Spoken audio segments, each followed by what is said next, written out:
Estamos con el doctor Jorge Simonetti, una figura importante en la política correntina y también con trascendencia nacional. Ha sido diputado, senador, jefe de gabinete en una oportunidad y después nos sorprendió el amigo Jorge siendo escritor. Parecería que la política activa ya la fue dejando de costado, por eso se lo vamos a preguntar, y se dedica más o se siente más a gusto como escritor. Y ha escrito 3 o 4 libros, de los cuales podemos, al leerlos, conocer el pensamiento real de el amigo Jorge Simonetti, con quien en algún momento trabajamos juntos en política. Bienvenido a nuestro programa, Jorge. ¿Y cómo es esto de que de político pasaste a escritor? Tenés algunos libros ya escritos, sos, digamos, columnista, podemos decir, del diario El Litoral, pero la trascendencia está en los libros que has escrito. ¿Esto significa que te alejas de la política activa o significa que en tus libros manifestás tu pensamiento político? Gracias, Toto, por la invitación. Efectivamente somos amigos hace muchos años y hemos transitado el camino político muchas veces juntos. Hay un detallecito nomás que te agrego, que es lo que a mí más me enorgullece, el haber sido convencional constituyente y presidente de la Comisión de Redacción de la Reforma de la Constitución Provincial de 2007. Y efectivamente, una vez que en 2011 terminé mi mandato como senador, en realidad me alejé del ejercicio de la política partidaria, digamos, activa, pero nunca de la política, obviamente, porque como vos somos hombres políticos, animales políticos, así que seguimos firmes. Obviamente que yo expongo mis ideas en los libros. Este libro que ahora quiero entregarte está dedicado a mi, no solo al periodista, al político, sino fundamentalmente al amigo Toto Gurniski, que se llama Las zonas oscuras de la democracia, que deposita en tus manos, el que estoy presentando este sábado a las 19 horas, este viernes 12 de junio a las 19 horas, a través de lo que ahora, como ahora se hace, digamos, a través de Zoom. Y bueno, sí, efectivamente, este es mi 5º libro. He hecho una reconversión. En realidad yo siempre tuve la vocación así, que quedó un poco tapada de escribir, digamos. Me gustó siempre escribir. Pero vos sabés que la política, cuando está en la política activa, es muy difícil parar la pelota y poder hacer funcionar un poquito la cabeza y razonamiento. Bueno, ahora lo he hecho y bueno, acá está el producto. Este es mi 5º libro y que presento con humildad, pero también con una gran convicción de que uno aporta algo a su comunidad y a la gente en general para pensar. ¿Cuáles fueron tus otros libros? El primero fue en 2014, que fue Crónicas de la Argentina Confrontativa, que es un resumen de varios temas, digamos, referentes a la política nacional. El segundo se llama Justicia y Poder en Tiempos de Cólera, que es, en 2015, la relación entre la justicia y el poder, digamos, ¿no? Y sobre todo en la época del kirchnerismo.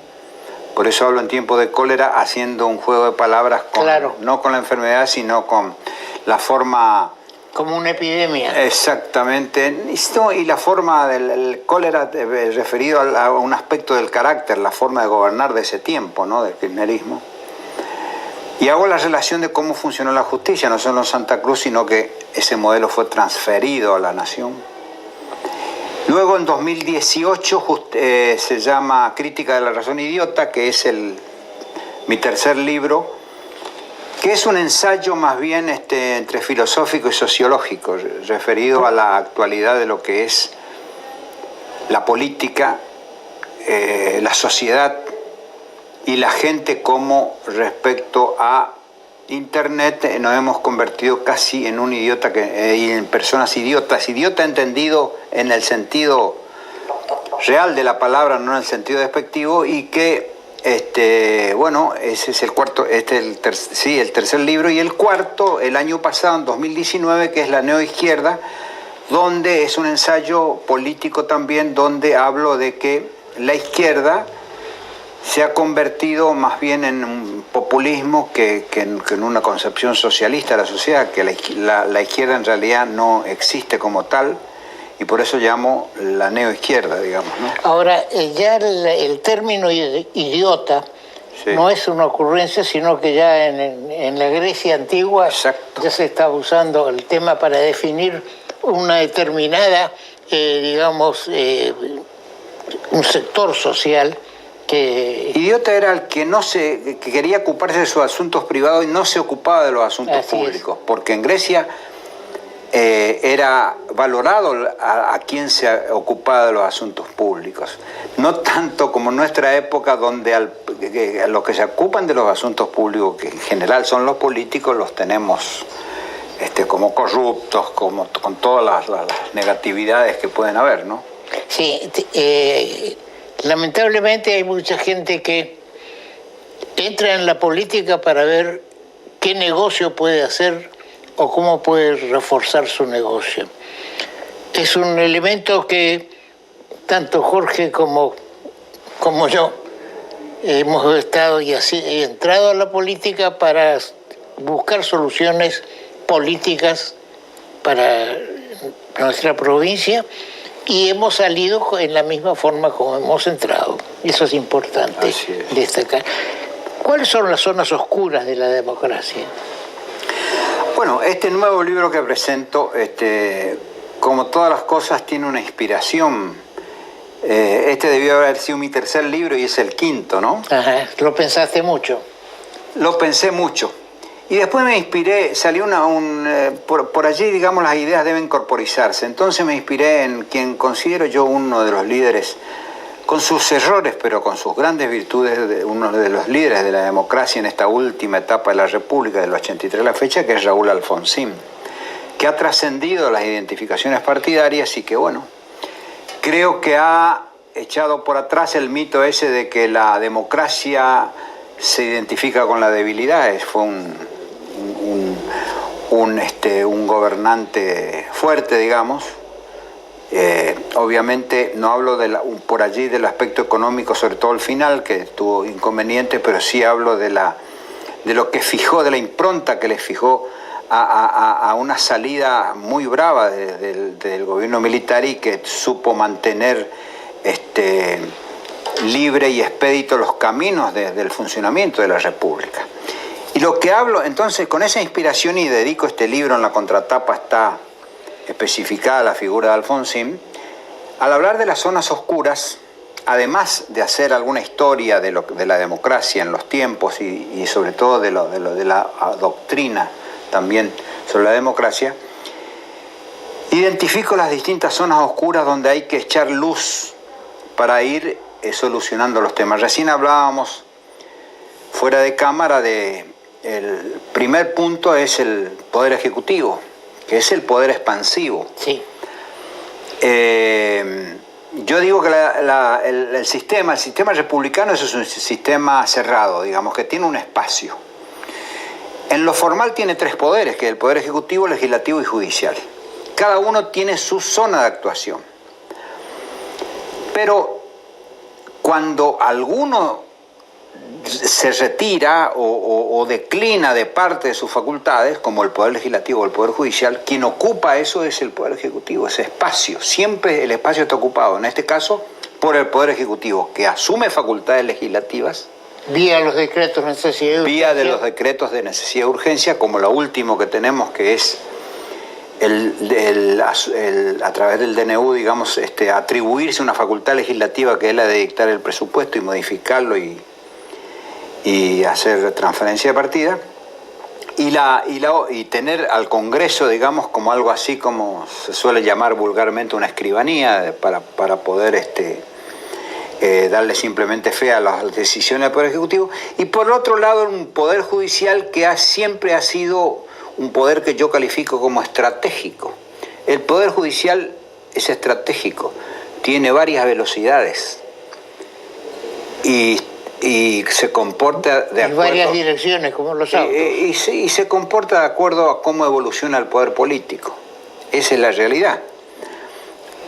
Pese y le toque a quien le toque, a quien es víctima o a quien es victimario en este caso, favorece o perjudica, no digo todos, Toto, pero hablo de una dirección general, de una impresión que tiene la ciudadanía, y por eso es tan baja la cotización del Poder Judicial en el concepto ciudadano, ¿no? Porque es un poder estratégico, me refiero a que elabora sus propias estratégicas, va para allá o va para allá. No es el de la venda, sino el de la venda caída. Esto estamos viendo hoy. Así es. Así que... Y lamentablemente es una cuestión que se va reproduciendo, se va fijando en distintos gobiernos.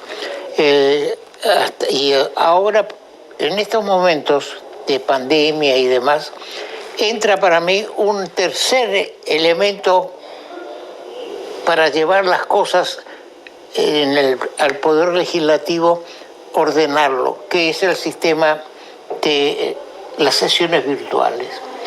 Yo decía días pasados en programas anteriores con la diputada Jeter que no me gusta este sistema de que se vote y que se delibere en forma virtual, porque queremos decir, recordando algunas frases de un tango, la manera de vestirse, de estar parada, de tanto hombre o mujer, queremos ver el conjunto, y eso únicamente con una, digamos, sesiones reales donde se puede hacer un intercambio inmediato.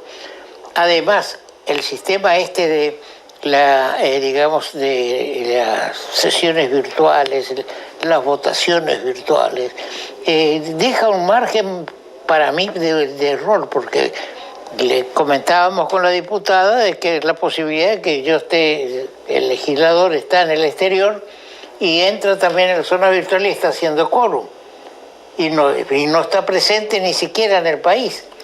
Entonces, y vota desde el exterior, y hubo un caso durante este tiempo, cuando se implementó en Diputados de la Nación el sistema virtual, en que una diputada no podía acceder, y entonces el presidente le dice, si hace así, vota a favor, si hace así, vota en contra.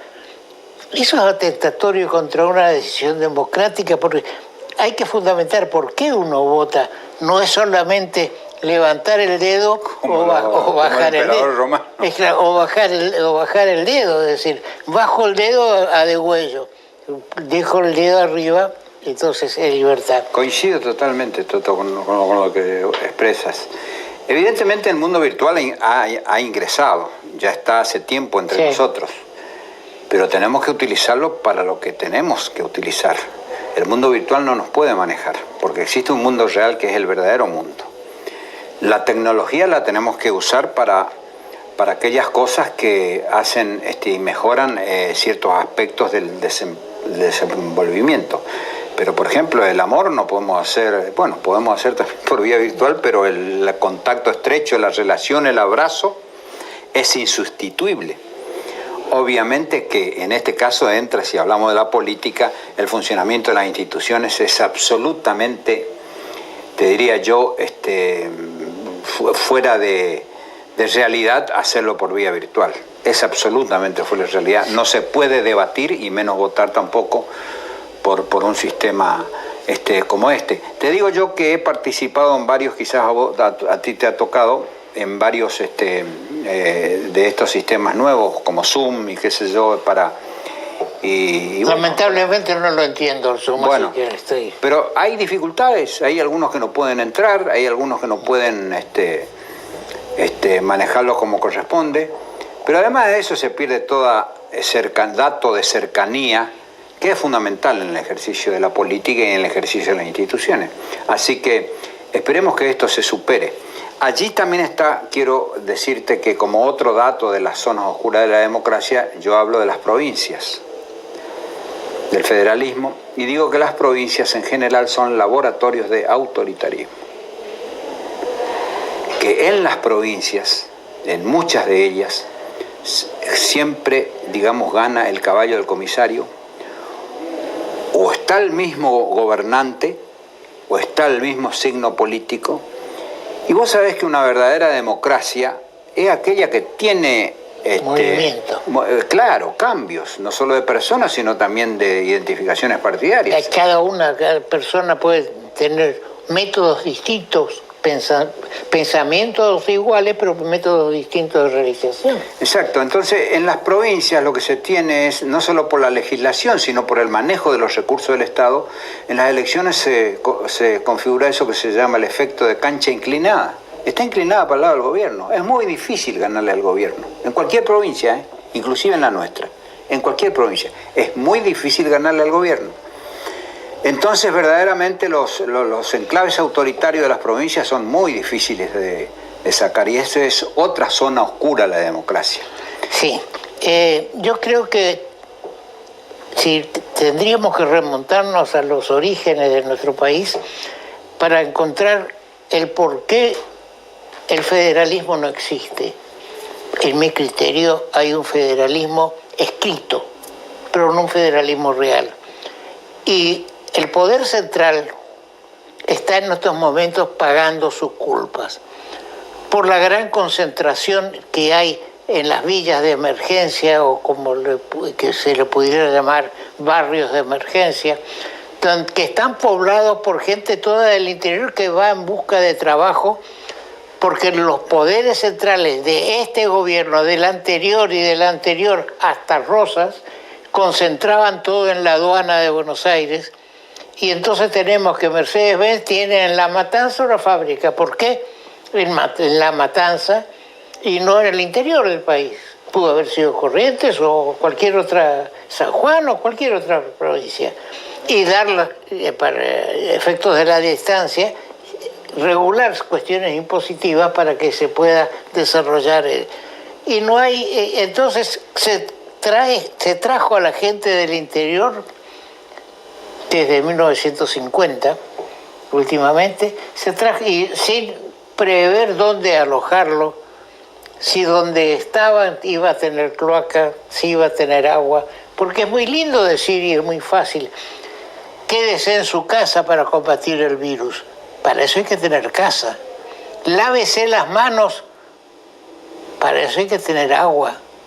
Y vemos que donde se está dando la reacción de la expansión del virus es precisamente en esos lugares donde no hay lo que se llama una casa, no hay agua corriente. Entonces son lugares, y nos decía el interventor del PJ Corriente, el chaqueño, Julio Sotelo, de que en la zona donde están los asentamientos originarios se están produciendo los casos de coronavirus. Pero hay que ver cómo vive esa gente. Consecuencia es que no hay un federalismo, porque si le hubieran puesto una fábrica en el Chaco, a lo mejor esa gente no se iba a retrotraer o a ir a las zonas de Buenos Aires. Un agregadito, Toto, pero no hay federalismo no porque porque la gente de Buenos Aires, digamos, no quiera, sino porque el conjunto del sistema está involucrado. Sí. Ninguno de los partidos políticos nacionales tiran hacia un centralismo más que hacia un federalismo. Y tenemos un sistema perverso donde los gobernadores manejan a los legisladores nacionales y negocian con el Poder Central recursos. ¿Qué significa? Al negociar recursos, porque cada vez el Poder Central tiene mayor cantidad de recursos que maneja, al negociar recursos le permite a esos gobernadores hacer política en su provincia y mantenerse en el poder. ¿Cuál es la moneda de cambio? Son los votos legislativos, ¿no? Entonces el sistema es perverso. Y esto hace obviamente que toda esta negatividad se vuelque sobre el modelo de país que tenemos, ¿no es cierto? O sea, macrocefálico y con la pobreza en el interior. Ahora vamos a ver qué pasa con este tema de las fábricas de Vicentín, todo el proceso que representa un grupo empresario que estaba en convocatoria de acreedores, seguramente iba a ir a la quiebra, donde el pasivo es de más de $1.000 millones, y en los cuales el Estado Nacional, vía Banco Nación, le dio crédito por $1.000 millones $1.000 millones. Entonces, cuando una empresa empieza a andar mal y toma un crédito de $500.000 millones y no puede salir adelante, no le demos otros 500 millones, porque estamos alimentando una bolsa que no tiene fondo. Y yo digo de que el país está lleno, Jorge, de empresas en quiebra con empresarios ricos. Yo no sé, dudo de cuál es la actitud de los dueños reales de Vicentín, si están contentos o no con que lo expropien. Hay en Clarín, Borenstein tiene los domingos una columna donde simula dos hermanos que tienen una panchería y que el Estado quiere comprarle, y uno dice resiste, y el otro dice, pero dejémoslo que entre, que se hagan cargo ellos de todo, y nosotros vamos a los beneficios, como los López, como tantos otros que han pasado por la política. Entonces, en principio, no me gusta lo que está pasando con Vicentín, pero tengo mis dudas de cómo se manejó para llegar a esta situación de la expropiación. Y entramos ya en una cuestión peligrosa de que el Estado recurre con el pretexto de salvar empresas a las expropiaciones y demás. Veremos qué pasa. Yo te digo en dos palabras mi opinión, Toto, que yo creo que es una mecánica populista pura y dura. Es el kirchnerismo que ha entrado a actuar. Yo creo que es una empresa que tenía interesados privados para comprarla. El gobierno de esta forma se va a hacer de dólares, ¿no? Sí. Se va a hacer de dólares. Vicentín manejaba más o menos el 10% del sí, dice que tiene 9.000 millones en silos. Exactamente, se va a hacer de dólares. Pero bueno, vamos a la venezolización del país, porque en Venezuela también expropiaron, el famoso expropiase